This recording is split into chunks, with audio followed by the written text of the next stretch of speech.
যে ভাই বোনেরা আছে, যে সংসার করি আমরা, আজকে যে আধুনিক যুগ হয়েছে আমাদের, এই যুগে কিন্তু অনেক আপডেট হয়েছে। যে আগে মা বোনেরা মানে দাদারা দাদিরা যেভাবে রান্না করেছে, চুলা জ্বালায় আগুন, আগে চুলার বানায়ে আগুন জ্বালাইতো, তারপর রান্না করছে। এখন আপডেট হয়েছে, গ্যাসের চুলা হয়েছে, রাইস কুকার হয়েছে, প্রেসার কুকার হয়েছে। এই যে যে রাইস কুকার, আমি কথাটা আজকে বলবো রাইস কুকার নিয়ে। তো রাইস কুকার থেকে অনেক ধরনের কিন্তু বিপদ আপদ হয়। তো যে মা বোনেরা এই কারেন্টে দিয়ে যে রাইস কুকারে ভাত রান্না হয়, তরকারির প্রেসার মানে তরকারি দেওয়া হয়, তারপরে গোশ সিদ্ধ করা হয়, এই রাইস কুকারে ভাত বিশেষ করে ভাত যারা রাঁধে তাদের বিষয় নিয়ে আমি কথা বলবো। তারা একটু মনোযোগ দিয়ে শুনবেন, যাহাতে করে একটু উপকারে আসে। অনেক ফ্যামিলিতে কিন্তু এই দুর্ঘটনা ঘটে। যারা এই রাইস কুকারে ভাত রান্না করবেন, চাল ধুয়ে দিছেন, দেওয়ার পর এবার আপনি কারেন্টটা সুইচটা দিছেন, দেওয়ার পর ভুলেও কিন্তু কোথায় হাত দিবেন না, ওর ভিতরে হাত দিবেন না।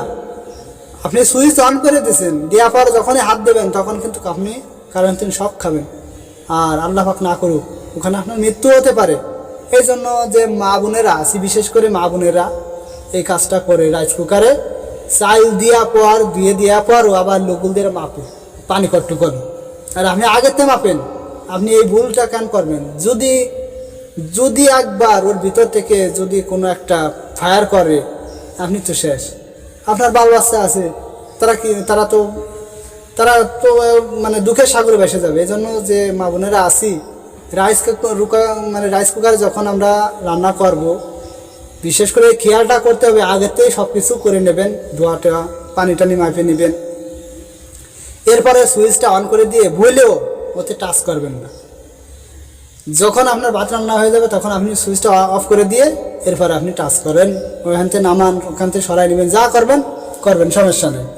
এরকম কিন্তু অনেক ফ্যামিলিতে হয়েছে। আমি একটা দেখেছি যে ভাতটা হয়ে গেছে, হওয়ার পর সুইচটা রয়েছে, একজন টেস্টার দিয়ে ভাতের ভিতরে দেশে আলো জ্বলতেছে।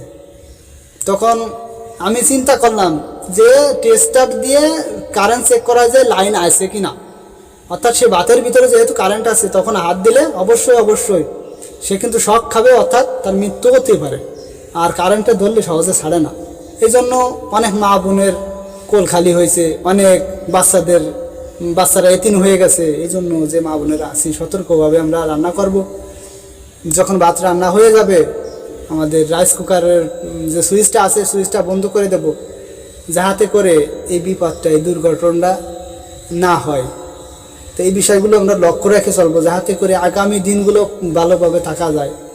আর সব কিছুর পিছনে আছে আল্লাহ পাকের অশেষ নিয়ামত। আল্লাহ পাকের সমস্ত নিয়ামতের যে শুকরিয়া, এই শুকরিয়া করে শেষ করা যাবে না। যে আল্লাহ পাক কত নিয়ামত আমাদের দিয়ে রেখেছে, যে আগে কষ্ট করে ভাত রান্না করতে হতো, এখন রাইস কুকারে দিলে 2 মিনিটে ভাত হয়ে যাচ্ছে। আগে 20 মিনিট 25 মিনিট আগে যেত। তো এই 2 মিনিটে ভাত রান্না করতে যায় কিন্তু অনেক মা বোনের প্রাণ দিতে হয়েছে। তো এই জন্য আমরা সতর্কর সাথে ভাত রান্না করব। আর সুইচ দেওয়ার পর ভুলেও আমরা টাচ করবো না কিংবা হাত দেব না। তো সুইচ অফ করে সব কিছু করবো। আর এই রাইস কুকারে যখন ভাত হয়ে যাবে তখনও আমরা হাত দিব না, যখন সুইচ অফ করব তখন কিন্তু হাত দিব। এই বিষয়গুলো আমরা লক্ষ্য রাখবো ইনশাআল্লাহ।